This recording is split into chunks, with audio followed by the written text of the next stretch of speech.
শীতকালটা প্রায় শেষ হতে চললো, আর শীতের সময় এমন কিছু কিছু খাবার আছে যেটা কিন্তু অনেক ভালো লাগে। সেটা অন্য সিজনে পাওয়া গেলেও সেটা কিন্তু আর ওই শীতের সময় যতটা ভালো লাগে অতটাও কিন্তু ভালো লাগে না।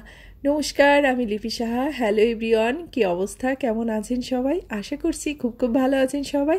তো আমার আরেকটি নতুন ভিডিওতে আপনাদের সবাইকে অনেক অনেক ওয়েলকাম। তো যাই হোক, দুপুরে তো একটু রান্না বাড়ার আয়োজন করে নিয়েছি, আর সে কি রান্না করব তো সব কিছুই আপনাদের সাথে শেয়ার করব। তো এই বেগুনটা হচ্ছে ভর্তা বানাবো, আর বেগুন ভর্তাটাও শীতকালীন মানে খাবারের মধ্যে একটি অন্যতম খাবার। বেগুনটা সারা বছর পাওয়া গেলেও শীতের যে মজা সেটা কিন্তু অন্য কোনো সময় পাওয়া যায় না। আর এই যে পেঁয়াজকলি, এটা তো আমাদের শীতের দিনে সবচেয়ে একটা স্পেশাল খাবার, যেটা আমার হাজবেন্ড ভীষণভাবে পছন্দ করে। আর এটা আমরা প্রায় প্রতিদিনই শীতকালে খেয়েছি। তো শীত তো প্রায় শেষ, আর এটা তো ফ্রোজেনও রাখা যায়, কিন্তু আমি ফ্রোজেন করে রাখি না, কারণ আসলে কিছু কিছু জিনিস আছে যে ওইটা শীতকালেই কিন্তু বেশি মজা। তারপরে আমার হাজবেন্ড খুব একটা পছন্দ করে না, তাই ফ্রোজেন করি না। তো শীতের শেষের দিকে আর একটু সর্ষে ফুল, তো এই সর্ষে ফুলটাকে বাটা করব। আর এই শীতের এই সর্ষে ফুল পাতাসহ ফুলটাকে বাটলে এত সুন্দর লাগে, মনে হয় এটা দিয়েই শুধু শীত দুপুরবেলা গরম ভাতের সাথে আর কি খাওয়া হয়ে যায়।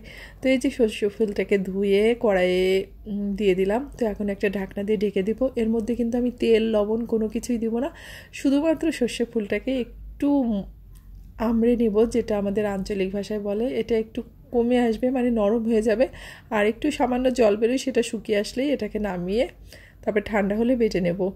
আর আজকে হচ্ছে বেগুন ভর্তাটা করব। তো এই বেগুন ভর্তাটা হচ্ছে ভেজে করব।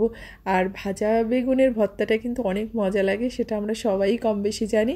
কারণ আমার মনে হয় বেগুনটা পোড়ালে বা ভাতের মধ্যে সিদ্ধ দিলে না, যেগুলো আমরা ছোটোবেলায় খেয়েছি, তো ওটা আমার কাছে কেমন যেন জল জল লাগে, খুব একটা ভালো লাগে না। কিন্তু বেগুনটাকে যখন এই ভেজে ভর্তা করি তখন না অনেক টেস্টি লাগে। তো যাই হোক, ওইদিকে বেগুনটাকে ভাজতে দিয়ে আমি এই সর্ষের ফুলটাকে বেটে নিচ্ছি, কারণ বেগুন ভাজতে তো একটু টাইম লাগে। অল্প অল্প তেলে আস্তে আস্তে ভাজতেছি। আর এই যে এর ভিতরে একটু কাঁচামরিচ দিয়ে দেবো, আর শুধুমাত্র কাঁচামরিচ আর সর্ষের ফুল আর পাতা, আর কোনো কিছু দেবো না, কিন্তু রসুন টসুন কোনো কিছু এর ভিতরে দেবো না। তো এই ভর্তাটাই কিন্তু অনেক মজা। তো যাই হোক, এই যে এটাকে বেটে নিলাম।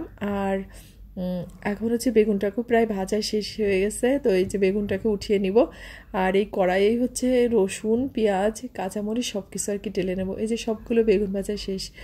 তো আমি কিন্তু বেগুনটাকে অনেকক্ষণ হচ্ছে লবণ মরিচের গুঁড়া একটু চিনি দিয়ে ভালো করে মেখে রেখেছিলাম বেশ খানিকটা সময়। আর এগুলো দিয়ে মেখে রাখলে না কি হয়, বেগুনটা ওই তেল বেশি লাগে না ভাজার সময়, অল্প তেলে আর কি ভাজা হয়ে যায়। তো এই যে আমি একটু সামান্য সর্ষের তেল দিয়ে রসুন আর পেঁয়াজ আর মরিচটাকে ভেজে নিলাম। তো এটা দিয়েই ভর্তা মাখালে আর কি ভর্তার স্বাদ। আমরা যেহেতু ধনে পাতাটা খুব একটা বেশি পছন্দ করি না, তো এই কারণে ধনে পাতাটা আর কি দেবো না। এইগুলো দিয়েই আর কি মেখে নেবো। আর যারা ধনে পাতা পছন্দ করে তারা ধনে পাতা দিয়ে মেখে নিতে পারে, তাহলে তো আরও বেশি স্বাদ লাগবে যারা আর কি ধনে পাতাটা খায় তাদের জন্য।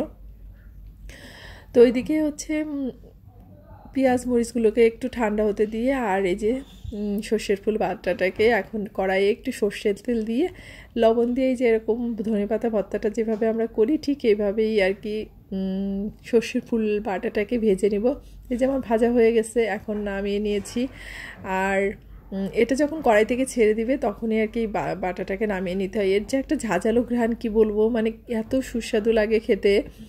তো যাই হোক, এই যে তো আমার মনে হচ্ছে আজকে আমার এই দুইটা ভর্তা দিয়েই দুপুরে ভাতটা খাওয়া হয়ে যাবে। এদিকে মাছ রান্না করেছি, পেঁয়াজকলি ভাজি করেছি, তো সব কিছুই রান্না হয়ে গেছে। এখন আর কি দুপুরে খাওয়া দাওয়াটা হবে। তো এই যে বেগুনটাকে আর কি ভালো করে একটু মেখে নিচ্ছি। আর এই ভাজা বেগুনটাকে ভর্তা করার সময় কিন্তু অনেকটা একটু সাবধান মতো মাখতে হবে, কারণ আগে থেকেই লবণ দেওয়া থাকে, তো এই কারণেই বললাম। তো এদিকে মাখা শেষ, এখন খাওয়া দাওয়াটা করে নিব। তো সবাই ভালো থাকেন, সুস্থ থাকেন, আর অবশ্যই সাবধানে থাকেন। আর ভিডিওটা ভালো লাগলে অবশ্যই লাইক কমেন্ট শেয়ার করতে বললেন না। ভালো থাকবেন সবাই, দেখা হচ্ছে নেক্সট ভিডিওতে।